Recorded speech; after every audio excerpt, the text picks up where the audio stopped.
नमस्ते अनि हार्दिक स्वागत गर्दछु साथीहरू।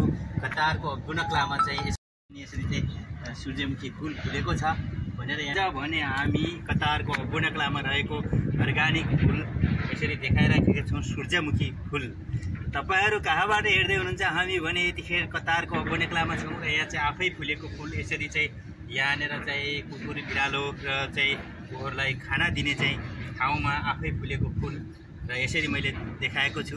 कस्तो लाग्यो जस्तो लाग्यो त्यस्तै प्रतिक्रिया दिनु होला। या चराचुरुङ्गी जनावरहरूलाई चाहिँ दिएको फुलको छेउबाट मैले तपाईहरुलाई आज भिडियो देखाएको छु। ओके साथीहरू, जाँदा जाँदै by by by by. Share subscribe like गर्न नछुटाउनु होला। By by. बेलकन आइकन चाहिँ अल अन गर्नु होला। Thank you. वाउ साथीहरू, 2वटा फुलेको छ सूर्यमुखी फुल। Okay by by.